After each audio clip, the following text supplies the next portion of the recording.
Di Loma Vista Point, 5 pesepeda beristirahat dan mereka mengambil foto ketika sebuah mobil sedan hitam melaju kencang ke arah mereka lalu terjun dari tebing.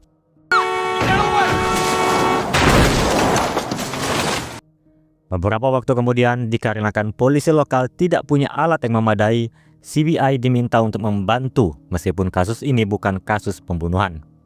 Jane juga awalnya tidak tertarik, tapi berubah pikiran ketika melihat bahwa korban yang bernama Casey Flood tidak mengalami kecelakaan atau bunuh diri, melainkan dibunuh. Tidak ada bekas rem di jalan, jadi remnya pasti telah dimanipulasi. Serta tasnya hilang, di mana Jane meyakini biasanya wanita muda seperti Casey selalu membawa tas.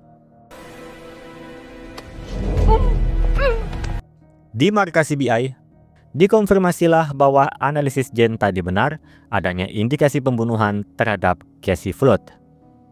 Latar belakangnya, ia bekerja di bidang pemberitaan yang menarik perhatian publik. Terakhir, ia mewawancarai Tommy Volker dari First Flight yang menawarkan tiket seharga $1,4 juta untuk perjalanan luar angkasa bagi orang kaya. Rigsby memberitahu tim tentang kasus beberapa bulan lalu ketika Casey mengungkap pasar gelap besar-besaran suku cadang mobil yang dilakukan oleh Richard Jans. Rigsby dan Cho pun akan melanjutkan penyelidikan tersebut, sementara Teresa dan Jane akan menuju stasiun berita tempat Casey bekerja. President really say that? Right after the break. Pertama-tama akan ke sisi Rigsby dan Cho dulu. Seperti biasa, dari sisi mereka akan lebih banyak kejar-kejaran singkat. Mereka berhasil menangkap Richard yang mencoba kabur. Hanya saja sampai di CBI, Richard tidak banyak membantu, ditambah mempunyai alibi saat kejadian. Informasi penting justru datang setelahnya. Van Pelt memberitahu Rigsby bahwa Casey menggunakan kartu kredit untuk menyewa kamar di hotel Tides Edge. Dan sampai sekarang, kamar itu masih diisi oleh laki-laki yang diklaim sebagai Tuan Flood. Padahal, Casey belum menikah. I'll get Cho, we'll go pick him up. No need. CHP's bringing him in. Should be here any minute. Sekarang pindah ke Nightly News 7. Teresa dan Jane berbicara dengan Ryan Kashmir, kepala koordinator News 7. Ryan memberitahu mereka tentang surat ancaman untuk Casey yang tidak dilaporkan ke polisi. Ryan menyarankan mereka untuk tampil di depan TV. Itu pasti akan membantu mereka dalam menyelesaikan kasus tersebut. Teresa menolak, sedangkan Jane meminta Ryan untuk merangkum Casey hanya dalam satu kata. Promise. She had great promise. Great word. Just Jane lalu menuju ruangan studio berita.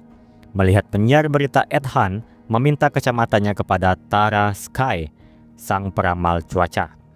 Tara mengaku tidak memindahkannya dan pergi. Jane lalu berbicara dengan Tara dan menanyakan tentang Casey. Jane mengajukan pertanyaan yang sama seperti Ryan sebelumnya. Tara mengatakan bahwa Casey mencapai puncak karirnya dengan cara tidur dengan orang lain, yaitu tidur dengan Ed Hunt dan kemudian dengan Ryan. Ia juga mengaku mendengar Casey membuat rencana tentang pertemuan rahasia. Jane menduga bahwa Tara membenci Casey, lalu memainkan kata-kata yang secara tidak langsung Tara mengakuinya. Hal itu membuat Tara menampar Jane dan pergi. I hope that hurt. it did. Kembali ke CBI, Van Pelt memberitahu Teresa bahwa Ryan menyangkal keterlibatannya secara romantis dengan Casey. Sementara itu, para saksi yang melihat kejadian, yaitu 5 pesepeda sebelumnya, mengatakan ada seorang pria yang datang untuk membantu Casey. Tapi pria itu tiba-tiba menghilang pasca mereka mencoba menelpon 911. Saat ini hanya sketsa wajahnya saja yang tersedia. Teresa lalu berencana pergi menemui Ed Hunt untuk ditanyai. Harusnya ia pergi bersama Jane, tapi Jane sedang mencoba masuk ke penjara federal tempat Lorelei Martin sekarang ditahan, sehingga Teresa pergi sendirian. I'll be back soon so you can catch me up on your case then. I gotta go. Bye. Teresa bertemu Ed di sebuah acara amal tempat tiket pesawat Volker dilelang. Teresa menanyakan tentang hubungan asmaranya dengan Casey, dan Ed menyadari bahwa Tara telah membocorkan rahasia mereka. Dia mengaku bahwa Casey dan dia adalah sahabat, tetapi tidak ada hubungan yang eksklusif. Ed menunjukkan kepada Teresa sebuah foto dirinya, Casey dan Volker. Ed ternyata adalah penghubung Casey bisa mewawancarai Volker karena Ed telah berteman lama dengan Volker. Mereka mempunyai hobi yang sama, yaitu bermain dakar dan petualangan-petualangan lain. Teresa ingin Ed mengenalkannya kepada Volker. Dia bertanya kepada Volker tentang Casey, tetapi dia tidak bisa mendapatkan banyak informasi karena sekretaris Volker bernama Amanda menyela mereka untuk membawa Volker pergi ke rapat penting. Call me anytime. And I mean it. Kemudian pria alias Tuan Flood akhirnya dibawa ke CBI. Ia bernama Steve Berman, memberitahu tim bahwa dia memiliki majalah dan ia bertemu dengan Casey sejak kuliah di sekolah jurnalistik bersama, dan Casey dikenal karena menerbitkan kebenaran di majalahnya. Dia mengatakan bahwa Casey mendatanginya dengan berita tentang Volker. Volker memiliki proyek panas bumi di hutan hujan Amazon, dan dia bertanggung jawab atas pemusnahan seluruh suku yang mendiami tanah tersebut dan menyalahkan kartel narkoba serta pemberontakan. Steve setuju untuk menerbitkan cerita itu di majalahnya karena tidak ada yang berani karena semua lawannya menghilang dan mati. Hal ini menjadikan Volker sebagai tersangka potensial. Dia mengatakan bahwa Casey mendapat informan internal di perusahaan Volker yang membantunya dengan uji audit. I know what to do. I know you do. You go, girl. Huh? Maka kemudian Teresa kembali menemui Volker dan menanyakan tentang proyek hutan hujan ketika dia hendak pergi dengan salah satu pesawatnya. Tetapi Volker mengaku belum membicarakannya dengan Casey. Teresa menunjukkan kepadanya foto sketsa pria yang bergegas menemui Casey, tetapi Volker mengatakan dia tidak mengenal pria itu. Di sisi lain, Amanda tampak sedikit gelisah, membuat Teresa curiga bahwa orang dalam Casey adalah Amanda. Dan pada malam harinya, Teresa pergi ke apartemen Amanda demi berbicara dengannya. Awalnya, Amanda tidak mau membuka pintu, tetapi akhirnya mempersilahkan Teresa masuk.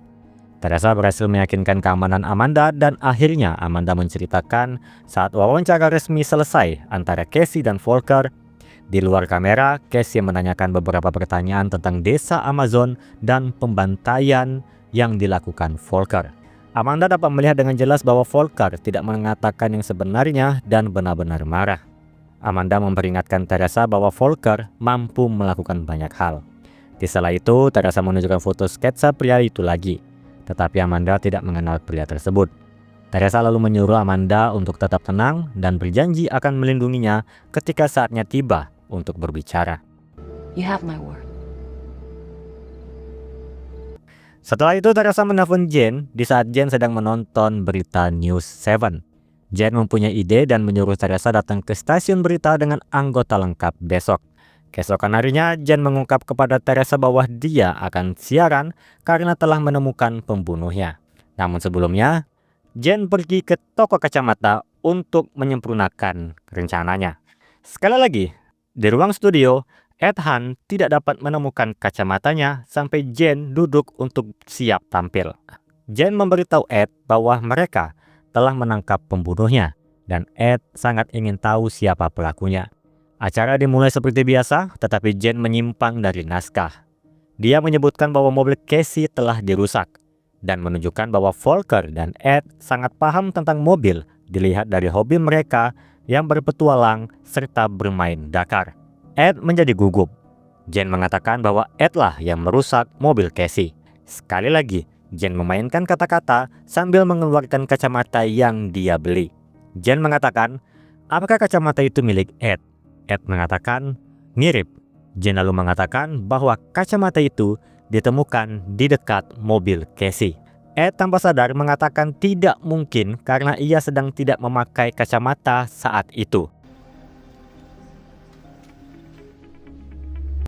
Sadar kalau ia mengaku secara tidak sengaja, dia melarikan diri, namun dengan mudah Joe menangkapnya. We'll be right back after this short commercial break. Pindahlah ke ruang interogasi.